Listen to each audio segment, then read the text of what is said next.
Hi everyone, I'm Simon from Stampix and welcome to Loyalty Expert Talks. Today we're talking all about loyalty in retail with Nicola Fox. Nicola is a CRM specialist, a freelance CRM specialist with previous roles at Misguided and Holland and Barrett. Nicola, glad to have you on the show. How are you doing? I'm very well, thank you. It's nice to be here. Great. So Nicola, we always give you a quick introduction, but we always ask you also to take us through your career journey and sort of highlight previous roles and where you worked in loyalty and CRM. Yeah, no problem. As you said, I'm a loyalty and customer marketing specialist, and I'm now working freelance after a career in retail marketing that spans nearly 20 years. And I've worked predominantly in the health and beauty and fashion industries. My sort of entry into loyalty was really at Holland and Barrett, where I established their first loyalty program. That was 10 years ago. So at that time, they were a fairly retail store focused business and were looking to grow their online presence. But they had a lot of data about product sales. So how many tubs of this they sold and how many pots of that they sold. But they didn't really have a good understanding of who was buying them. And so through that loyalty program, we gained a huge increase in customer data and the insight that goes along with that. And we're able to use that to influence our marketing strategy across both retail and digital, but also our product development and our ranging as well.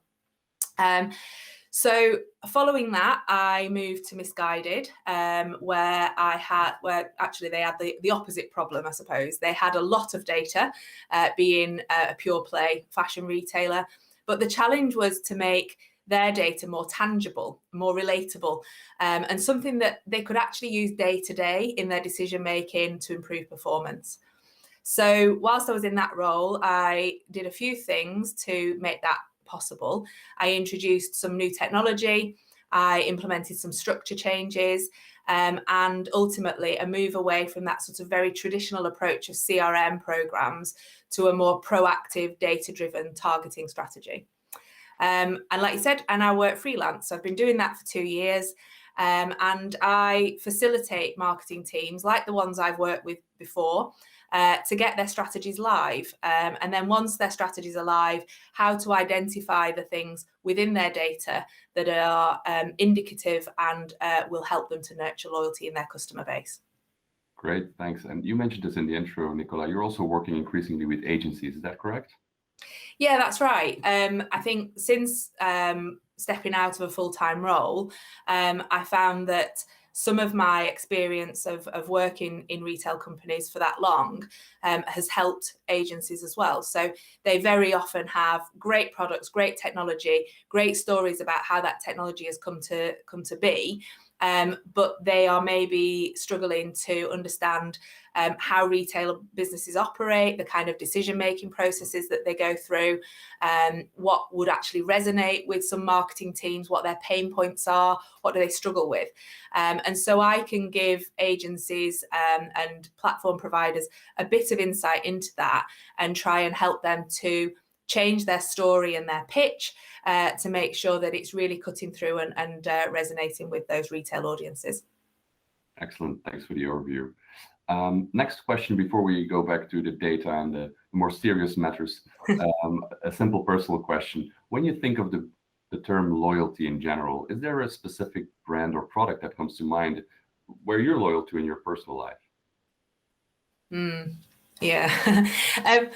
Well, I think I'm loyal to brands that I can rely on. And I don't know whether that's about my own personal experience or what I believe and have come to believe in my professional life. But I find that the brands I can rely on are those that take the time to understand me and carve out that place in my life that I feel like I can't do without them. And for me, that brand is Next. So they deliver consistency in everything they do. They meet, they exceed usually my expectations, and they are just my go-to brand when I need something that I know will be right. I know it'll arrive on time and promptly, and there'll be no questions. If it's not right and it's not what I was expecting, or I need to return it, there are no questions. It's a really, really good customer experience and service experience. Okay, great. So quickly, just for our audience who is not in UK or Europe mainland, can you explain what Next actually does? Yeah, so Next is it's a fashion retailer. It cuts across all the family, so women's, children's, men's, and home as well. And they started sort of very much as a direct mail or a catalogue business with a retail estate, and have grown since then. And their growth online in the last few years, I watch that and think, gosh, that's really enviable performance, really. And yeah, that's what they do. Okay, great example. So going back to retail, and I guess fashion retail, from your experience at Misguided, and also Holland & Barrett, you've mentioned and you touched on a couple of challenges so far, but when you would say one big challenge or the biggest challenge ahead maybe for retail and also e-commerce brands, when specifically looking at customer experience and loyalty programs, what would you say that is? Okay. Well, I would say that one of the biggest challenges at the moment is the ability within your organization to step back from what those traditional ideas of what loyalty looks like are. So I'm talking here about, that idea that there must be a card, there must be some points, there must be coupons, and there must be win back activity. That sort of very traditional idea of this is what a loyalty program looks like, and actually start to move your business and your teams to focus on loyalty as a mindset or an approach within your business, so that those teams and those people who can influence that are really focusing on what your customers love about what you do. So as a team or an organization, we need to stop asking ourselves whether we've done enough to get customers to place a second order, because usually that's what loyalty teams are tasked with. What we really need to start doing is asking ourselves whether we've done enough to create the right mindset within our businesses to do the right things for our customers and really make a difference for them.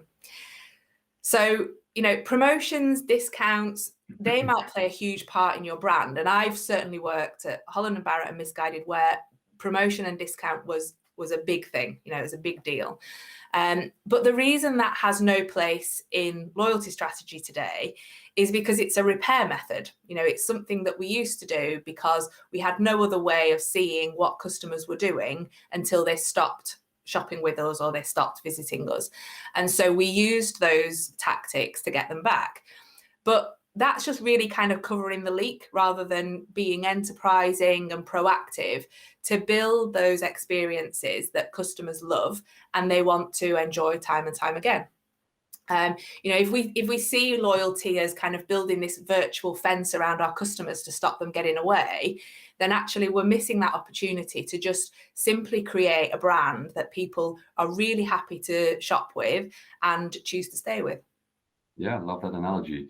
And between the lines, I can sort of also summarize that traditionally teams are focusing way too much on the short-term ROI. Is that correct? Yeah, that's right. I think, very often, I think, people focus on how are we going to measure this? And, measurement is so important, don't get me wrong. But I think when you focus on metrics that are just one-dimensional, you do miss all of those other indicators from your customer data that are telling you that this customer is loyal to you. Because loyalty is very unique to each individual business. And so you've really got to sort of pay attention to how am I measuring this, and not being too kind of fixed in using one metric that you've used for several years. Yeah.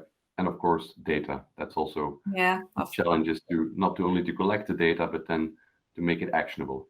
Yeah, absolutely. I think those two things plus mindset are very, very key in my mind to making this actually a strategy that you can make happen.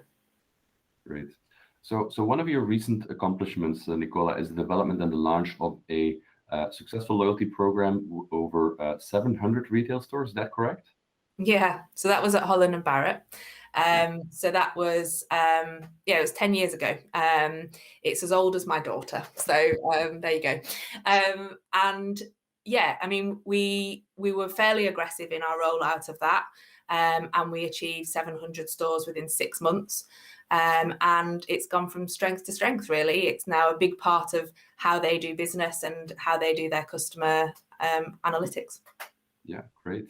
And so how do brands or retailers nowadays, because obviously there's a massive shift to digital, many brands can go direct to consumers. How do retailers differentiate themselves nowadays? Yeah. Well, what I would say is there's no set blueprint for loyalty. There's not something that you can say, right, these are all the things that you need to do, and then it will work perfectly for you. Because every organization, every brand, the way that they nurture loyalty has to be rooted in what they know about their customers. And so that might come from research or feedback. It might be really obvious to some brands what customers love. For other brands, it might be something that they have to work harder to understand. But as you said, the one place that is in their data.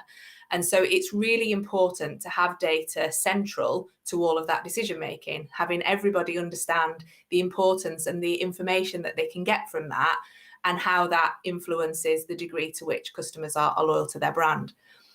I think in addition to that, as retailers, you may have to accept that customers are loyal to more than one brand.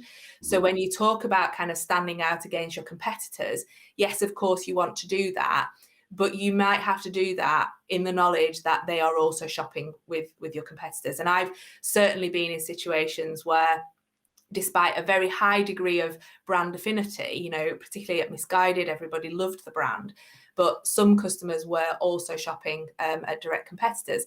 And high spend with one particular brand can sometimes just mean high spend within the market rather than a distinct loyalty. So it's really important that you understand what it is about your brand that is doing well with your customer base, rather than trying to compare yourself against other people in the market.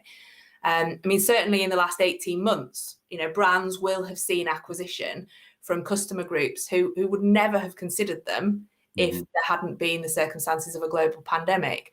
And so we can't solely rely on this is what we do, people like it and they shop with us, and that's how we build loyalty. We have to really take the time to understand what motivates our customers, what makes them happy, what makes them sad, what makes them cross, what do they love about what we do, what would they like us to improve, all of those very, very detailed things, so that we've got the best chance of them loving what we do. And I think, you mentioned before data and technology, and I think those three things for me are key: data, technology, culture.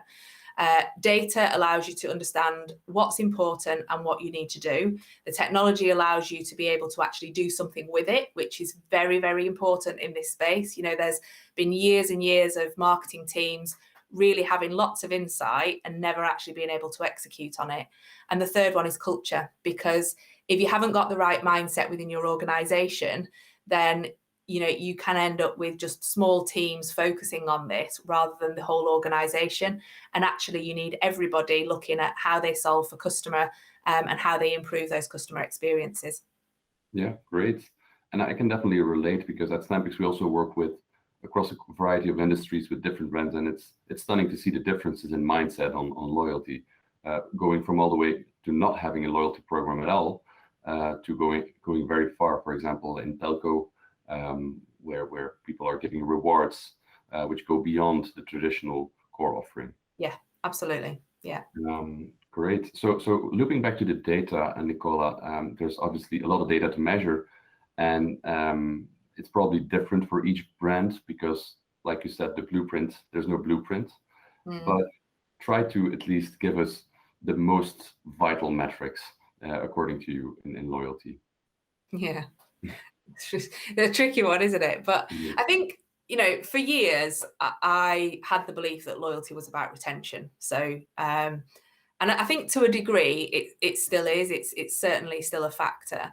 But I was all about developing a loyalty program that attracted more people, more regularly, spending more money. That was it. And I think as I grew in my experience, as I worked within loyalty and within different industries, I realized that actually, whilst that is an indicator of loyalty, it's not a measure. It's just, and it's certainly not the same thing as loyalty. Retention is just simply about, are visitors to your site or your store placing orders with you? And when they do they continue to do that over time? But loyalty is quite different for all of the reasons that we've talked about earlier. It's about whether those visitors to your site, whether those customers are giving you a greater consideration as a brand because of the experience they have. And that is sometimes about orders. Don't get me wrong. Retention and orders drives profit, and that's what we go to work for. But it is also about the degree to which people will talk about your brand, people will recommend your brand, people will, buy across more categories, and actually start the opportunity then for your brand to become part of their life. And that's when you start to kind of influence loyalty. So, don't misunderstand me. I'm not trying to say that loyalty needs a kind of a very ethereal or fluffy approach to measurement. I'm very commercial. I want to make sure that we've got a metric that indicates the degree of loyalty that we are nurturing. But we need to put multiple measures in place. So I would start with looking at modeling what your best customers look like. So looking at your customer data and really understanding how they differ across spend, frequency, engagement.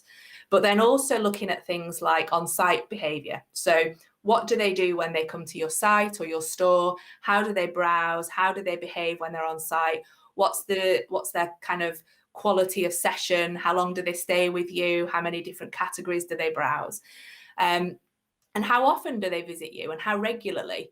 Are they just visiting? Visiting 3 times a year is maybe quite good for some brands, but actually, if they're visiting 3 times in quick succession and then not for the majority of the year, you also need to build that regularity.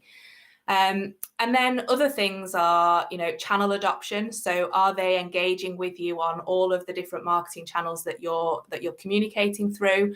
Do they have a preference? Are you there in their channel of preference? And the breadth and depth of what they're shopping. Are they shopping with you in just one distinct category, but they're very high spenders in that category? Or are they actually enjoying all of the things that you are offering on your site or in your store? And then obviously not forgetting, most importantly, profitability, because very often that's forgotten in the race to get a conversion. Yeah, great. And that's always, like you said, what we come to work for. Yes. Did we skip NPS somewhere in this discussion, Nicola, or is that what you mentioned by how they feel about you? Yeah, NPS is another indicator of how satisfied are they. So, this is very much about looking at metrics and measures and indicators from the very first touch point, all the way through that journey, through the conversion and beyond. And I think NPS is certainly a very important factor in that beyond journey, that post-purchase journey. How satisfied are they with what they've done so far? How satisfied are they with the service and the delivery and the sort of operational things that you do for them, returns? Because all of that drives the likelihood of them returning and considering you again.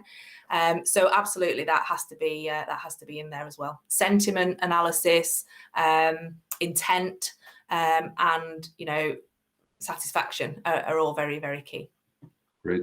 So talking about NPS at Stampix, we've developed a little model to sort of assess where brands are on the loyalty ladder, as we call it. So Yeah. it would be great you through retail and fashion glasses to have a look at the model and give us your honest feedback. So yeah, absolutely. We mapped the NPS on the vertical axis, and then we have engagement on the horizontal axis. Engagement being basically the participation rate in your program or active users. That's obviously specific for each loyalty program. And then when we traditionally have the lower end NPS and low participation rate, that's where we talk about inertial loyalty. government, banking. Obviously, they have high barriers to switch, right? And then moving up on the ladder, we entered the mercenary loyalty. And this is from research, but traditionally retail is also classified in there, where, yeah, like you said, it's all about spending. It's about basically paying customers for their loyalty with discounts, coupons, cashbacks. And then as we progress, we move into the more emotional area, and I guess that's interesting because there we have fashion, and people are willing to overcome certain barriers, right, to have that specific brand because they just love it.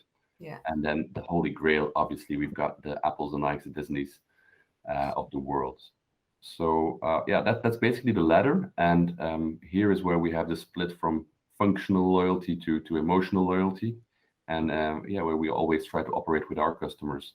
Is this also, according to your experience, being both in fashion and retail? Does this make sense to you?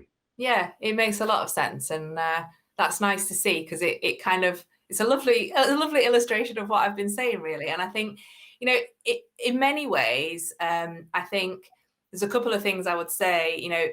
One of them is I don't think organizations need to feel bad if they are sort of down at the bottom left-hand corner, or particularly flippant and complacent if they're at the top right corner. I think it's a journey, and it's a process that you need to take your customers through. But it's very much kind of how you create those feelings in your customers about who you are as a brand.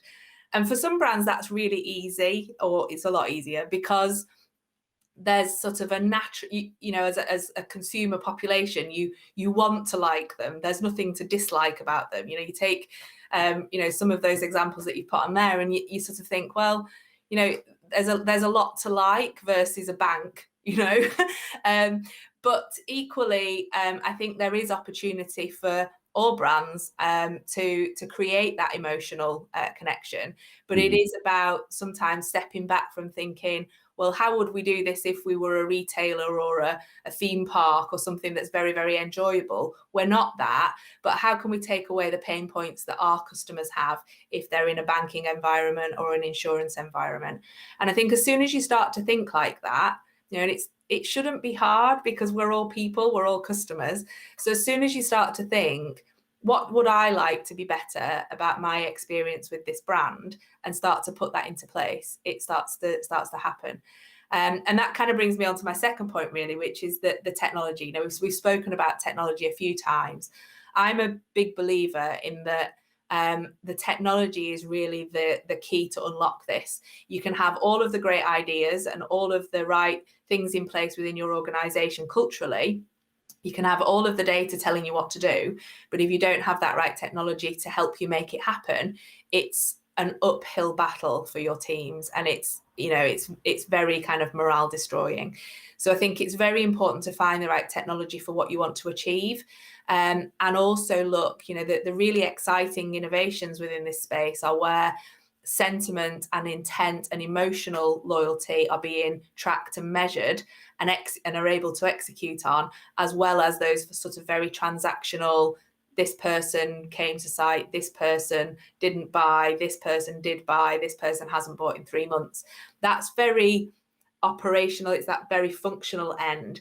And I think the technology that's really exciting now is the stuff that can help you unlock, how do we track emotional engagement with our brand so that we can harness that. Yeah. And so when you're talking about technology, you mean the total tech stack, or is it the choice of CRM platform or the loyalty program provider, those type of choices? Okay. Yeah. And again, that's as unique to the business as anything else. So sometimes that's about getting the right integrations, the right consistency between your different tech. But for other companies, it will be more about, we've got a very specific goal in mind. We've got a very specific or niche requirement, and we need to find somebody who just does this really well.